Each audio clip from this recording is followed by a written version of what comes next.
Bismillahirrahmanirrahim. Assalamualaikum warahmatullahi wabarakatuh. Alhamdulillahilladzi 'allama bil qalam 'allamal insana ma lam ya'lam. Asyhadu an la ilaha illallah wahdahu la syarikalah wa asyhadu anna Muhammadan abduhu wa rasuluh la nabiyya ba'dah. Allahumma shalli wa sallim wa barik ala sayyidina Muhammadin wa ala alihi wa sahbihi ajma'in, amma ba'du. Siswa-siswi baru dan seluruh sivitas MAN Kota Singkawang yang berbahagia, alhamdulillah pada kesempatan kali ini kita berjumpa kembali di Matsama, masa ta'aruf siswa madrasah tahun pelajaran 2021-2022. Kali ini kita akan membahas tentang kurikulum di MAN Kota Singkawang. Tetapi sebelumnya, siswa-siswi yang berbahagia, saya ingin mengajak siswa-siswi semuanya untuk menyadari bahwa siswa-siswi semua sekarang ini sudah berada pada fase yang berbeda dengan ketika berada di MTS atau SMP. Paling tidak ada dua hal yang harus kita sadari. Yang pertama adalah bahwa Anda semua sekarang sudah berada pada fase menuju ke dewasa. Nah, pada fase ini semua aktivitas, semua tanggung jawab itu lebih cenderung tergantung pada diri Anda masing-masing. Kalau di SMP, ketika kita mau sekolah mungkin masih dibangunkan oleh orang tua. Ketika kita mau menyelesaikan penugasan, kita masih sering dibimbing atau diingatkan oleh bapak ibu guru, kemudian diingatkan oleh bapak ibu di rumah. Maka nanti ketika kita sudah berada di madrasah aliyah atau di MA, kita akan lebih bertanggung jawab terhadap kegiatan-kegiatan yang memang seharusnya kita lakukan, kegiatan-kegiatan yang memang wajib kita lakukan, dan kegiatan-kegiatan yang tidak boleh kita lakukan. Kitalah yang mengambil keputusan, kitalah yang melaksanakannya, sehingga tanggung jawab itu lebih melekat kepada diri kita. Itu yang pertama. Yang kedua adalah yang perlu kita sadari, kita sekarang ini sedang berada pada masa pandemi COVID-19. Ini membawa konsekuensi besar terhadap cara belajar yang dilakukan oleh sekolah-sekolah. Kalau pada masa normal kita bisa belajar langsung tatap muka dengan bapak ibu guru, maka pada masa pandemi ini kita akan dihadapkan pada pembelajaran online. Nah, ini juga harus disadari oleh Anda semua bahwa pembelajaran online itu memerlukan energi yang lebih besar, kemudian pembiayaan untuk sarana-sarana online juga lebih besar. Maka kita bantu orang tua kita untuk mengirit semua itu. Jadi mulai saat ini siswa-siswi sekalian harus mulai mengurangi aktivitas-aktivitas online yang tidak bermanfaat, yang akan menguras kuota. Gunakan kuota yang ada di Android Anda, gunakan kuota yang ada di gadget Anda untuk hal-hal yang betul-betul menunjang pembelajaran. Kegiatan game online, kemudian kegiatan browser atau mencari data, kemudian menonton YouTube yang tidak bermanfaat, itu harus sudah mulai kita kurangi. Kita arahkan itu untuk melaksanakan pembelajaran online. Nah, dua hal itu yang saya ingatkan kepada semua peserta didik sebelum kita membahas tentang kurikulum yang ada di MAN Kota Singkawang. Siswa-siswi yang berbahagia, baiklah, kita akan membahas tentang pengelolaan pembelajaran dan penilaian yang ada di MAN Kota Singkawang. Sebelumnya saya ingin menyampaikan bahwa Anda termasuk merupakan peserta didik yang beruntung karena dapat bergabung di madrasah. Karena di madrasah itu kurikulumnya meliputi dua hal, yaitu kurikulum yang berbasis pada kurikulum Kementerian Agama atau berbasis agama yang akan menyiapkan kurikulum berkonten PAI pendidikan agama Islam, dan kurikulum nasional atau kurikulum umum. Nah, di madrasah Anda akan memperoleh pendidikan agama Islam dan materi-materi umum yang sama persis dengan yang ada di SMA. Oleh karena itu, nanti ketika Anda selesai menempuh pendidikan di madrasah aliyah, Anda tetap berhak untuk menjadi dokter misalkan, berhak untuk menjadi politikus misalkan, berhak untuk menjadi pegawai negeri, berhak untuk menjadi pengusaha dan lain sebagainya yang sama persis dengan hak siswa-siswi dari SMA. Kelebihannya adalah bahwa Anda memperoleh materi kurikulum dari Kementerian Agama yang mudah-mudahan dengan dua kurikulum itu akan tercapai target pembelajaran yang membuat Anda menguasai keimanan dan ketakwaan 100% dan ilmu pengetahuan dan teknologi 100%. Siswa-siswi yang berbahagia, ada 4 target pembelajaran yang dilaksanakan di MAN Kota Singkawang. Yang pertama adalah setelah Anda mempelajari pembelajaran di MAN Kota Singkawang itu, harapannya Anda memperoleh prestasi akademik dan non-akademik yang optimal. Jadi nanti ketika Anda sudah bergabung di MAN Kota Singkawang, ikutilah pembelajaran akademik di kelas, kemudian klub-klub bidang studi akademik yang ada, silahkan dipilih, diikuti dengan sebaik-baiknya. Di sisi lain ada ekstrakurikuler non-akademik, silahkan dipilih, diikuti sebaik-baiknya. Gunakan waktu sebaik-baiknya. Ada orang pintar yang mengatakan, don't kill your time by doing nothing. Jangan bunuh waktumu dengan tidak melakukan apapun. Anda sudah bergabung di MAN Kota Singkawang, maka silahkan gunakan waktu untuk belajar selama 3 tahun ini sebaik-baiknya. Nah, mudah-mudahan nanti selepas dari MAN Kota Singkawang, Anda siap untuk melanjutkan ke perguruan tinggi yang lebih tinggi maupun berkarir di masyarakat. Yang kedua adalah terwujudnya generasi Qur'ani yang mampu mengaktualisasikan diri dalam masyarakat. Nah, siswa-siswi yang berbahagia, biasanya di masyarakat itu peserta didik yang berasal dari madrasah itu diharapkan untuk bisa mengaktualisasikan ajaran-ajaran agama Islam di tengah masyarakat. Nanti ketika Anda berada di masyarakat, bisa jadi ada masjid yang meminta Anda untuk menjadi khotib, ada yang menjadi imam mungkin, atau Anda diminta untuk berperan di dalam kehidupan bermasyarakat. Nah, maka Anda harus menyiapkan diri sebaik-baiknya ketika belajar, sehingga ketika nanti di masyarakat Anda lebih siap. Yang ketiga adalah terwujudnya generasi yang mampu mengembangkan diri dan terampil dalam menghadapi persaingan global. Nah, peserta didik yang berbahagia, ketika kita berada pada masa pandemi ini, maka tantangan global itu menjadi semakin berat. Yang pertama, Anda tidak dibimbing secara langsung, secara tatap muka oleh Bapak Ibu guru, tetapi tantangan ke depan itu tetap berat. Paling tidak nanti, selama Anda belajar di MAN Kota Singkawang, itu upayakan untuk mengasah keterampilan 4C namanya. Yaitu keterampilan Anda untuk berkomunikasi dengan baik. Silahkan nanti ketika ada tugas-tugas Bapak Ibu untuk melakukan presentasi, kemudian pidato misalkan yang mengasah keterampilan komunikasi, diikuti sebaik-baiknya.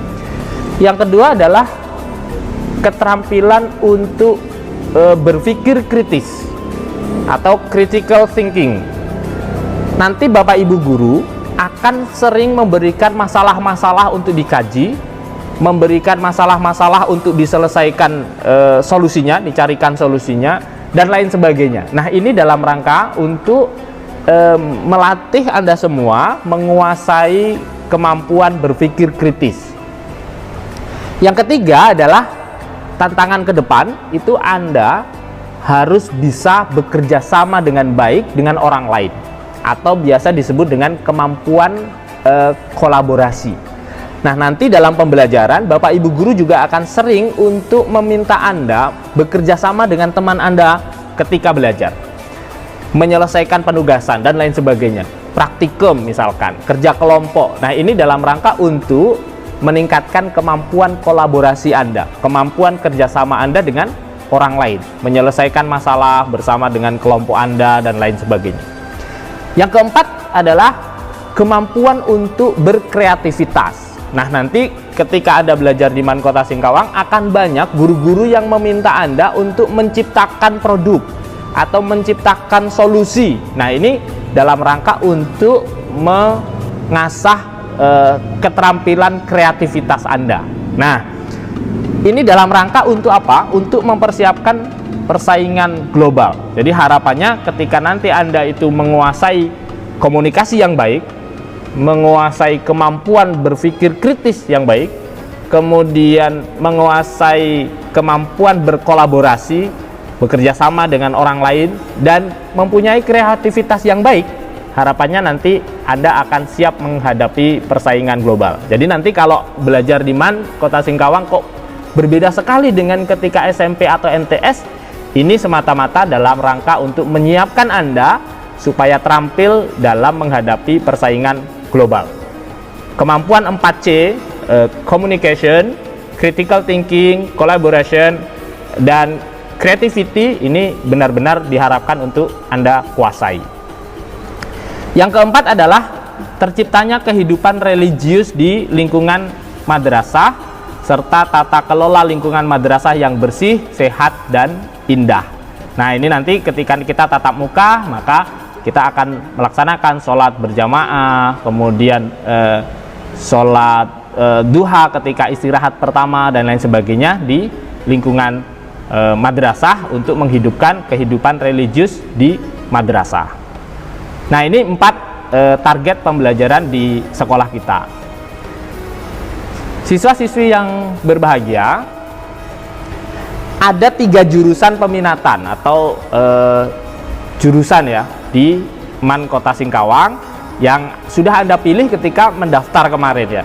Yang pertama adalah jurusan Matematika dan Ilmu Pengetahuan Alam atau MIPA. Yang kedua Ilmu Pengetahuan Sosial atau IPS, dan ilmu-ilmu keagamaan atau jurusan keagamaan. Nah, setiap jurusan itu mempunyai mata pelajaran khusus yang dipelajari. Nah, ini adalah struktur kurikulum jurusan untuk MIPA. Ya, kita perhatikan jurusan untuk MIPA itu ada mata pelajaran kelompok wajib A. Mata pelajarannya terdiri dari pendidikan agama Islam. Ini terdiri dari 4 mata pelajaran, yaitu Al-Quran Hadis, Akidah Akhlak, Fikih, dan Sejarah Kebudayaan Islam. Nah, kalau yang dari SMP hanya pendidikan agama Islam saja waktu di SMP. Nah, ketika MA ini di madrasah, pendidikan agama Islamnya ada 4 mapel, yaitu Al-Quran Hadis, Akidah Akhlak, Fikih, dan Sejarah Kebudayaan Islam. Kemudian ada pendidikan Pancasila dan Kewarganegaraan atau PKN, Bahasa Indonesia, Bahasa Arab, Matematika, Sejarah Indonesia, Bahasa Inggris. Kemudian ada kelompok wajib B, itu ada Seni Budaya, Penjaskes, Prakarya dan Kewirausahaan. Kemudian ada muatan lokal. Nah, jumlah jamnya per minggu bisa Anda lihat di dalam slide. Lalu ada jurusan, mata pelajaran di jurusan khusus MIPA. Nah, ini di jurusan lain tidak diajarkan kecuali dia mengambil mata pelajaran lintas minat.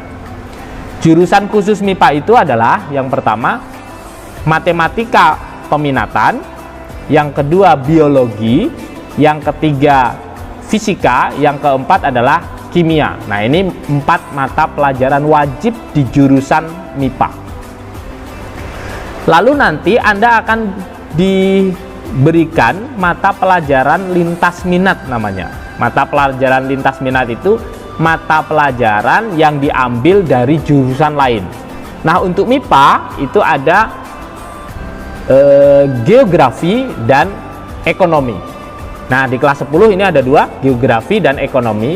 Nanti di kelas 11 Anda akan dilanjutkan hanya 1 saja mata pelajaran yang akan diajarkan. Bisa geografi, bisa ekonomi saja. Jadi di kelas 10 itu 2 mapel. Nanti kelas 11 dan 12 itu salah satu mapelnya ditinggalkan. Tinggal 1 mapel yang dipelajari sampai kelas 12. Nah, ini jurusan MIPA. Yang kedua, mapel jurusan IPS, mapel kelompok A dan kelompok B itu sama persis dengan jurusan MIPA. Yang membedakan adalah mapel jurusannya. Nah, mapel jurusan untuk IPS adalah geografi, sejarah, sosiologi, dan ekonomi. Lalu nanti jurusan IPS itu akan diberi 2 mapel dari jurusan lain, yaitu sastra Inggris dan kimia. Sastra Inggris dan kimia. Kemudian nanti 2 mapel ini akan dilanjutkan sampai kelas 12 salah satunya. Bisa sastra Inggrisnya, bisa kimianya. Terakhir adalah jurusan keagamaan. Nah, di jurusan keagamaan ini ada sedikit yang berbeda, yaitu untuk Al-Quran Hadis dan Akidah Akhlak. Untuk Al-Quran Hadis dan Akidah Akhlak jurusan keagamaan itu Anda akan diberi jumlah jam 4 jam per minggu. Kenapa demikian? Karena mapel Al-Quran Hadis itu harus mengajarkan 2 hal, yaitu tafsir dan hadis. Kemudian untuk mapel akidah akhlak harus mengajarkan 2 hal juga, yaitu ilmu kalam dan akhlak tasawuf. Sehingga jumlah jamnya lebih besar dari yang ada di jurusan MIPA dan IPS. Mapel wajib B-nya sama persis, dan mapel jurusan khusus keagamaannya adalah ilmu tafsir, ilmu hadis, usul fikih, dan bahasa Arab peminatan. Lalu untuk yang berasal dari jurusan lain atau lintas minatnya adalah sastra Inggris dan sosiologi. Nanti ketika kelas 11 sampai kelas 12 tinggal salah satu yang diajarkan, bisa sastra Inggris atau sosiologi. Tapi kelas 10 ini Anda belajar 2 mapel ini. Nah, itu struktur kurikulum di setiap jurusan. Silakan nanti Anda cermati, Anda akan memperoleh mata pelajaran tersebut. Kemudian bagaimana Pak pelaksanaan pembelajarannya? Nah, ini kita bagi menjadi 2. Yang pertama, kalau kondisi normal. Kondisi normal itu berarti kita sudah boleh tatap muka di kelas dan lain sebagainya. Kita akan melaksanakan pembelajaran yang namanya blended learning. Blended learning itu kombinasi pengajaran langsung, face to face, tatap muka, kemudian dengan dikombinasikan pembelajaran online atau melalui e-learning madrasah. Misalkan ketika menjelaskan kita tatap muka, tapi ketika pemberian tugas bisa dilakukan secara online, misalkan begitu. Itu berarti kombinasi pembelajaran atau blended learning. Itu ketika normal, boleh tatap muka. Nah, tapi kalau misalkan kita berada pada zona merah dalam waktu lama, maka kita akan melaksanakan pembelajaran pada masa pandemi, yaitu pembelajaran jarak jauh atau PJJ, pembelajaran jarak jauh. Itu murni menggunakan internet, kemudian secara online. Sehingga tadi pesan saya di awal itu Anda harus betul-betul menjalankannya. Kurangi aktivitas online yang tidak bermanfaat, misalkan main game online, kemudian nonton YouTube yang tidak bermanfaat, karena nanti itu akan memberatkan Bapak Ibu Anda di rumah atau orang tua Anda di rumah. Gunakanlah kuota online itu untuk pembelajaran yang bermanfaat. Nah, nanti kalau kita belajarnya itu online, Anda ini boleh sambil dicatat, web atau LMS namanya ya, Learning Management System, untuk pembelajaran online di MAN Kota Singkawang adalah, nah ini sudah saya cetak tebal di slide ya, nanti silahkan diingat-ingat. Alamatnya adalah e-learning new, tulisannya biasa e-learning NEW, e-learning-new.mansasingkawang.sch.id. Nah, nanti akan ada sesi khusus tentang penjelasan melaksanakan pembelajaran online melalui e-learning madrasah di sesi yang berbeda di Matsama ini. Siswa-siswi yang berbahagia, ketika pembelajaran di MAN Kota Singkawang itu Anda akan lebih banyak diarahkan untuk doing science ya, melaksanakan aktivitas daripada mendengarkan penjelasan. Nah, termasuklah dalam Matsama ini contohnya saya menjelaskan materi secara ringkas saja, tapi nanti di akhir sesi Anda harus melaksanakan penugasan. Nah, di dalam penugasan itu Anda akan mencari informasi secara mandiri, kemudian meringkasnya dengan dipandu oleh beberapa pertanyaan yang nanti akan saya berikan di akhir sesi. Nah, sehingga nanti akan lebih banyak pembelajaran di online itu yang menggunakan lembar kerja ya. Lembar kerja artinya ada hal-hal apa yang harus Anda lakukan, sehingga nanti Anda yang melakukan baik secara mandiri maupun bersama dengan teman Anda di kelompok-kelompok kecil di rumah masing-masing. Nah, sehingga tadi sekali lagi pesan saya di awal itu sangat penting, bahwa ketika di madrasah aliyah itu keaktifan Anda, kemudian tanggung jawab Anda untuk melaksanakan pembelajaran secara mandiri itu harus lebih besar daripada ketika Anda masih di SMP atau MTS. Anda tidak boleh lagi ketika di SMA ini atau di madrasah aliyah ini masih dikejar-kejar oleh orang tuanya untuk melaksanakan tugas. Ada PR atau tidak ditanya-tanya oleh orang tuanya, atau bahkan bangun pagi untuk sekolah, untuk PJJ masih dibangunkan oleh orang tuanya. Nah, ini harusnya sudah mulai Anda tinggalkan, karena kalau Anda masih membawa gaya lama belajar, masih disuruh, kemudian bangun pagi masih dibangunkan, kemudian tugas-tugas masih dikejar-kejar, nanti Anda akan banyak tertinggal. Karena di madrasah aliyah ini pelajarannya banyak, kontennya banyak, yang ingin dicapai banyak. Kalau Anda masih mengerjakannya dengan ogah-ogahan, maka Anda akan tertinggal. Nanti akan banyak penugasan-penugasan yang diberikan oleh Bapak Ibu guru, sehingga jangan sampai penugasan itu ditunda-tunda. Kalau bisa hari ini dikerjakan, maka jangan dikerjakan besok, kerjakan hari ini, misalkan seperti itu. Nah, kemudian nanti dalam pengelolaan pembelajaran, Bapak Ibu guru akan diberi kebebasan berinovasi. Misalkan guru prakarya, yuk kita menciptakan apa, misalkan begitu Bapak Ibu gurunya. Nah, ini diperbolehkan, gurunya diberikan kebebasan berinovasi. Seni budaya misalkan, menciptakan lagu-lagu atau menciptakan karya seni tertentu yang itu memang menjadi karya Anda. Nah, ini dibebaskan. Kemudian Anda diberi kesempatan untuk bereksplorasi. Termasuk ketika diberikan kasus penyelesaian suatu masalah, Anda silahkan berpikir kritis, kemudian berkreativitas untuk menawarkan ide atau solusi. Siswa-siswi sekalian, ini penilaian. Nah, penilaian itu ada 3 ranah di sekolah kita. Yang pertama adalah penilaian sikap ya. Penilaian sikap itu melalui pengamatan, kemudian nanti Anda bisa jadi guru Anda itu meminta penilaian antar teman, kemudian Anda diminta untuk menilai diri Anda sendiri, bagaimana sih ketika menjalani pembelajaran online, seberapa tanggung jawabnya Anda, itu silahkan Anda menilai diri Anda sendiri. Ada juga catatan jurnal, misalkan ada kejadian-kejadian besar, itu akan dicatat oleh Bapak Ibu guru sebagai bahan pemberian penilaian sikap ya.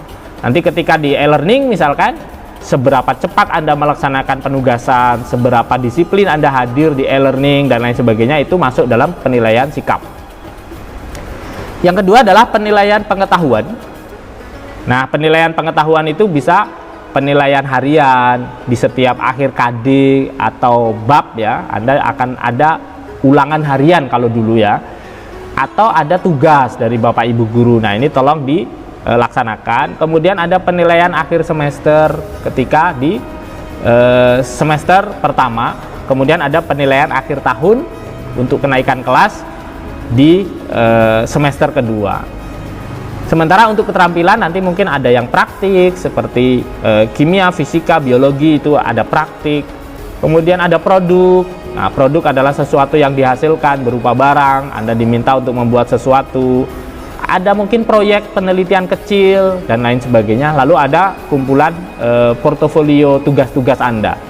Nah, ini yang dilakukan di sekolah kita. Penilaiannya ada sikap, pengetahuan, keterampilan. Sekali lagi saya tekankan, tagihan-tagihan untuk penilaian ini nanti tolong dipenuhi sebaik-baiknya supaya kita memperoleh hasil belajar yang baik.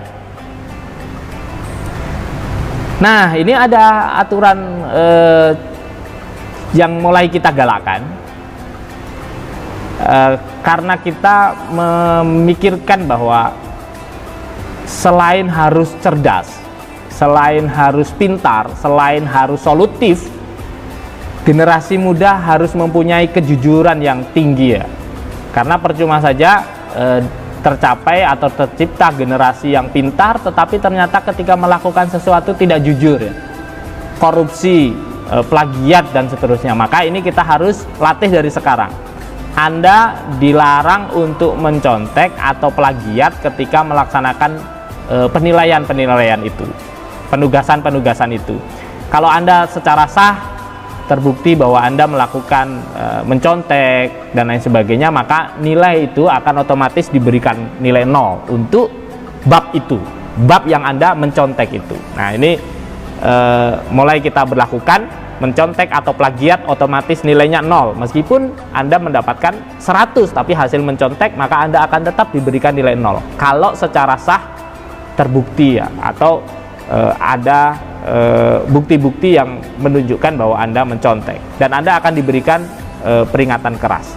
Kenapa demikian? Ini dalam rangka untuk menciptakan generasi-generasi yang anti korupsi, generasi-generasi yang jujur, lulusan dari MAN Kota Singkawang. Nah, ini hal penting, siswa-siswi sekalian, kita mempunyai moto, madrasah kita mempunyai moto profetis, humanis, berprestasi. Sekali lagi, profetis, humanis, berprestasi. Profetis itu dari istilah profet. Profet itu kenabian ya. Jadi harapannya kita semua lulusan atau siswa-siswi atau sivitas MAN Kota Singkawang itu dalam berpikir, dalam bertindak, dalam belajar itu menggunakan pola-pola kenabian, mencontoh nabi, kemudian mengamalkannya juga mencontoh nabi, membelajarkannya juga mencontoh nabi. Nah, ini yang disebut dengan profetis. Kemudian humanis itu dalam berkomunikasi, dalam bertindak, berakhlak terhadap orang lain, kita harus ramah dan lain sebagainya. Itu humanis. Kemudian berprestasi sudah pasti. Kita ingin bahwa MAN Kota Singkawang bisa mencetak peserta didik yang unggul dan berprestasi. Oleh karena itu kita mempopulerkan kata-kata ajaib ya. namanya kata-kata ajaib yang harus menjadi amal kita ketika berinteraksi. Yang pertama adalah salam. Yang pertama adalah salam. Nah, ini Anda kalau bertemu pertama kali di hari itu dengan Bapak Ibu guru atau teman lain, silahkan ucapkan salam. Nah, ini penting ya.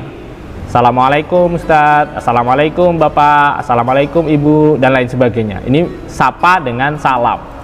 Salam berarti juga bukan hanya sekedar ucapan, tapi juga tindakan. Salam itu kan kalau dalam bahasa Indonesia artinya selamat ya. Maka dalam bertindak kita juga harus menjamin keselamatan teman-teman kita. Oleh karena itu nanti ketika kita berinteraksi itu jauhilah tindakan-tindakan yang berupa jahil, ngeprank dan seterusnya ini. Ini penting ya. Apalagi bully. Anda sebagai junior nanti misalkan sudah kelas 12, ada adik kelas misalkan Anda bully. Nah, ini tidak diperbolehkan.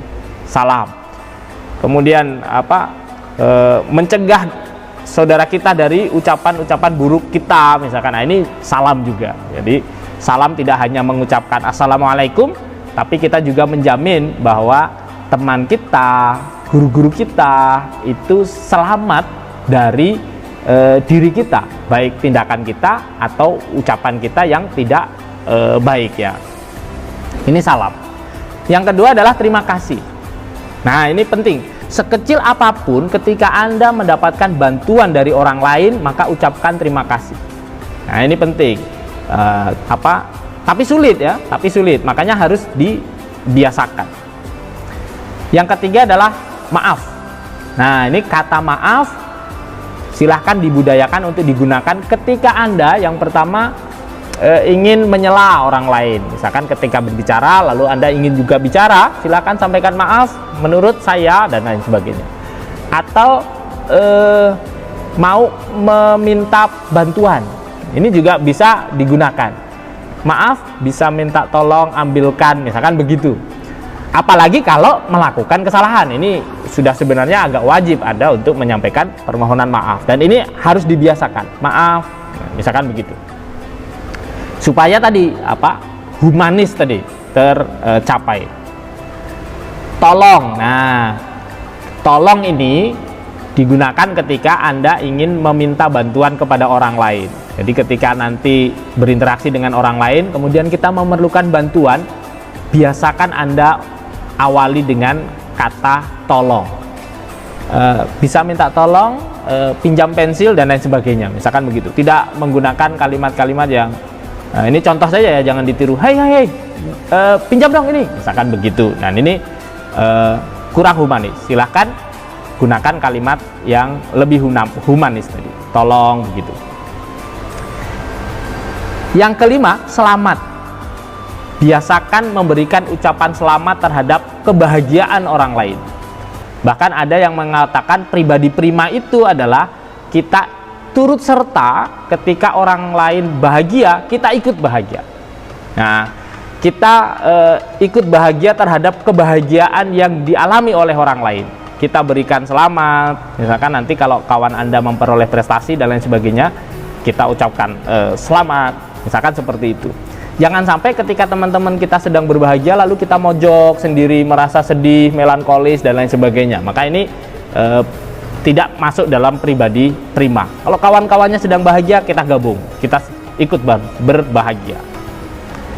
Kemudian ada bisa dibantu. Nah, ini kalimat ketika kita melihat orang lain merasa kesulitan ya. Termasuk nanti ketika sudah tatap muka, misalkan ada Bapak Ibu guru membawa buku yang banyak begitu, silahkan tawarkan bantuan. Dan tentu bukan hanya ke Bapak Ibu guru ya, di rumah. Kemudian ketika Anda melihat misalkan yang putri melihat ibunya sedang mengerjakan banyak hal di dapur, di rumah, beres-beres dan lain sebagainya, tawarkan, "Mak, ada yang bisa dibantu, Mak? Ini misalkan, atau biar saya ya yang melakukan," misalkan begitu. Atau biar saya yang menyapu. Nah, ini penting ya. Nanti ketika ada gurunya sibuk memasang infokus gitu, tawarkan diri, "Pak, biar saya yang memasangkan." Nah, ini pribadi prima. Jadi ucapkan kalimat bisa dibantu, kemudian laksanakan bantuan, berikan bantuan ketika melihat orang lain kesulitan. Kemudian bolehkah, nah ini kalimat-kalimat yang humanis ya, bolehkah saya pinjem dan lain sebagainya. Menurut pendapat saya, nah nanti ketika kita sedang latihan komunikasi di kelas, misalkan berdebat, mau menyela pendapat orang lain, silakan sampaikan. Menurut pendapat saya, nah seperti itu. Nah itu lebih sopan dan lebih humanis. Nah siswa-siswi yang berbahagia ini ada 1, 2, 3, 4, 5, 6, 7, 8 kata ajaib ini yang tolong untuk kita sama-sama budayakan di madrasah kita. Yang pertama adalah salam, kemudian terima kasih, maaf, tolong, selamat, bisa dibantu, bolehkah, dan menurut pendapat saya. Nah ini kalimat-kalimat yang luar biasa kalau kita sudah biasakan. Nah ini salah satu upaya kami semua di Man Kota Singkawang dalam rangka untuk membuat Anda luwes berkomunikasi atau humanis berkomunikasi sebagai salah satu yang mendukung kemampuan global, yaitu kemampuan komunikasi. Siswa-siswi yang berbahagia, kira-kira itu pemaparan singkat saya. Nanti di dalam deskripsi materi ini ada tugas yang harus Anda kerjakan terkait materi yang saya paparkan, supaya Anda juga belajar secara mandiri mengeksplor materi yang baru saja saya paparkan. Mudah-mudahan bermanfaat. Nah, pesan terakhir saya untuk sesi kali ini adalah tetap semangat, kemudian jaga protokol kesehatan, jangan keluar rumah jika tidak terlalu penting, kemudian sering cuci tangan, laksanakan etika bersin dan batuk, kemudian jaga jarak dengan orang lain. Mudah-mudahan Allah Subhanahu wa Ta'ala selalu memberikan kita kesehatan dan menjaga kita semua, serta segera mengakhiri pandemi ini supaya kita bisa segera melaksanakan pembelajaran tatap muka. Demikian, mudah-mudahan bermanfaat. Mohon maaf jika ada kesalahan. Tetap semangat. Assalamualaikum warahmatullahi wabarakatuh.